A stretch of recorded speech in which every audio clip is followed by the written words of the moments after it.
it's foreshadowed that Sukuna is saving an ultimate attack that can one-shot kill everyone there. Hey, what's up everybody? It's LeeLos, and today we're talking about why Gojo versus Sukuna is obvious. Stay steady in pursuit of your dreams and goals. You're born to win, you're made for greatness, and I definitely believe in you guys. Keep up the great work each and every day. So, Gojo vs. Sukuna is a battle between two rivals with nearly identical titles, and both of them being by far the strongest sorcerers of their respective eras. Today we're going to analyze every major segment from their battle to find out from a logical power scaling perspective who is truly stronger than who between these two characters. To start the video off, first we have to talk about how Gojo and Sukuna prepared for the battle. Sukuna went into this battle with an 8-step plan specifically designed to kill Gojo. Gojo's plan, on the other hand, was, I'm going in there straight up blind, and I'm gonna straight up box. And with this terrible strategy, Gojo nearly kills Sukuna 7 times, and this fight is only 12 chapters long. To put that into perspective, he almost died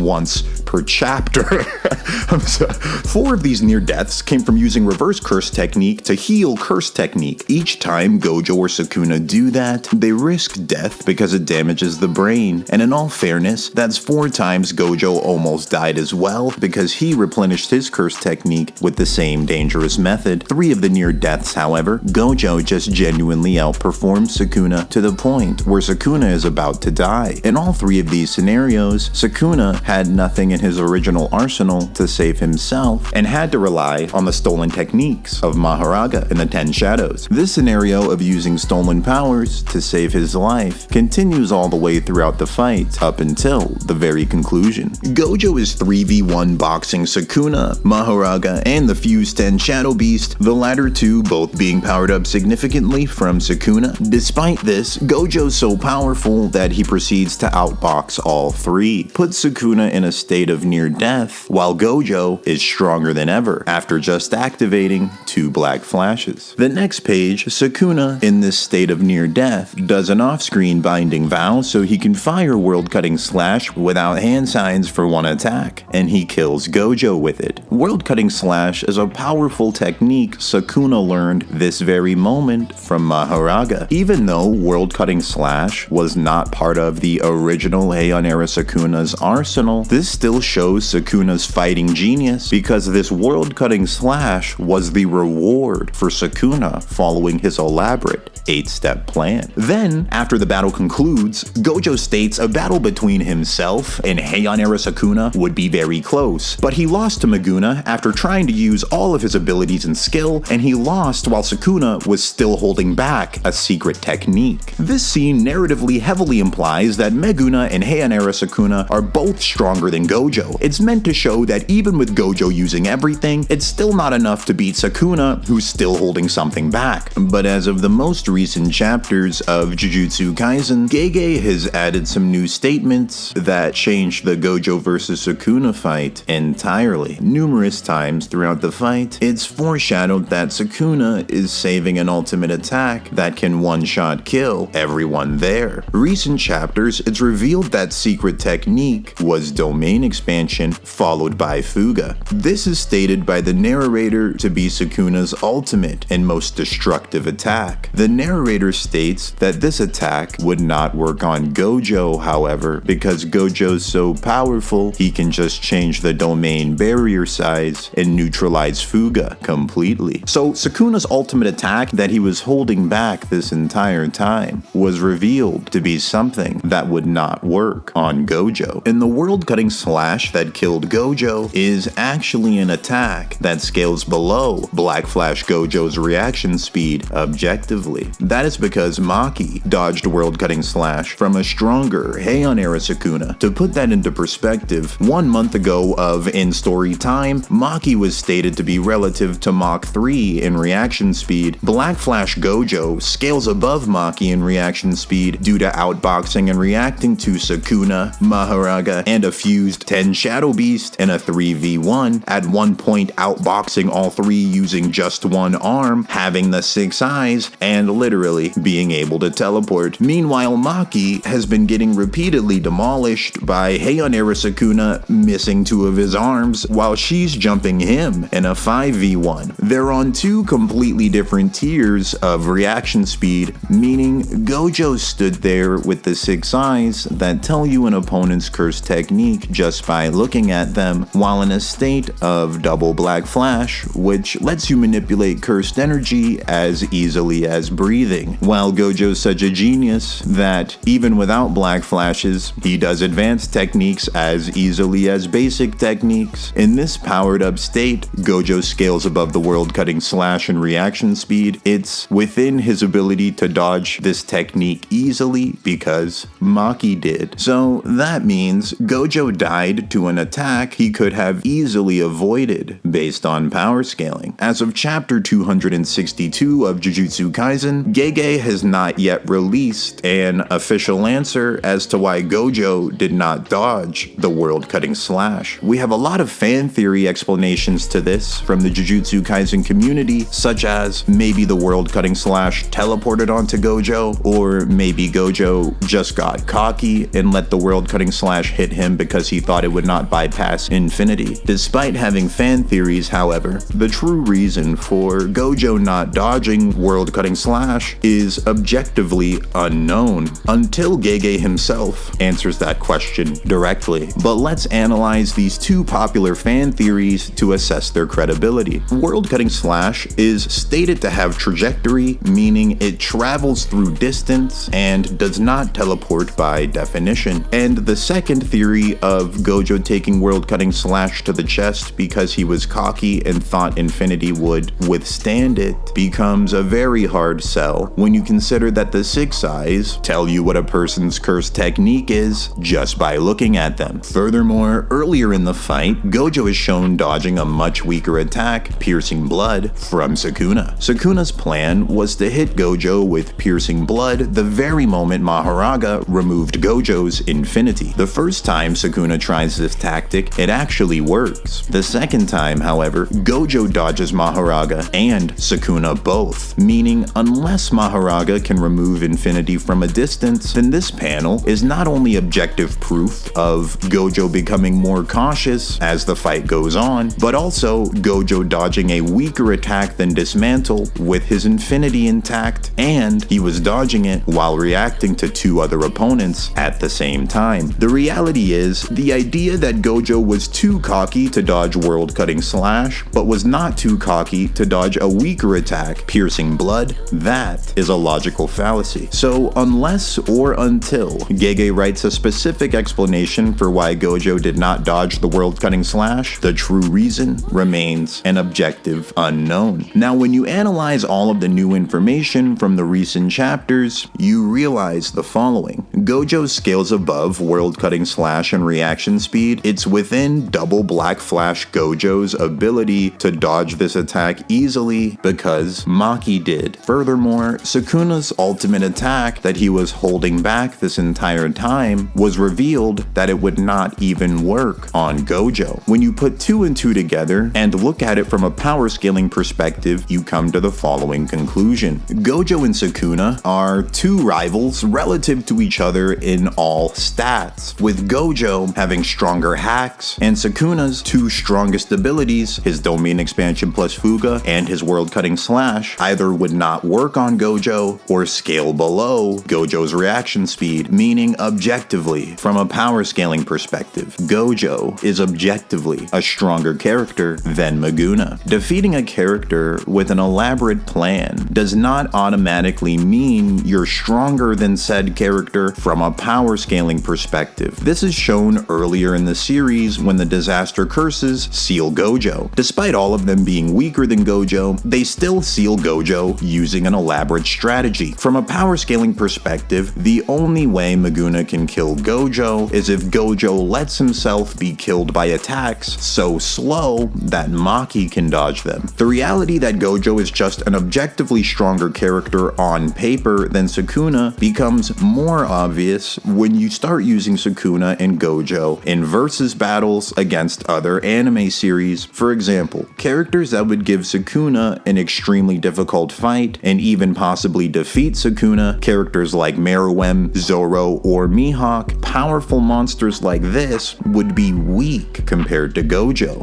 Gojo low diffs them all without taking any damage and instantly kills them with unlimited void. Meanwhile, Sukuna versus Meruem would be a 10-hour insane back and forth brawl. Here's an example that further supports the idea that, on paper, Gojo's objectively a stronger character than Sukuna. In a what-if scenario where you either become Gojo or Sukuna, you gain all their abilities, skill, and genius, and you use their powers just as well as they do, but you immediately after getting this power have to fight bloodlusted Meruem, Zoro, and Mihawk. So who would you choose to become? Would you become Gojo and fight these 3 terrifying monsters? Or would you become Sukuna and fight these 3 terrifying monsters? If you are similar to the people who voted on this poll, you had more than an 80% chance of picking Gojo. This heavily implies most people intuitively understand that despite Gojo and Sukuna having relative stats, Gojo's hacks and abilities are far more powerful on paper. Long story short, narratively, Meguna and Heian era Sukuna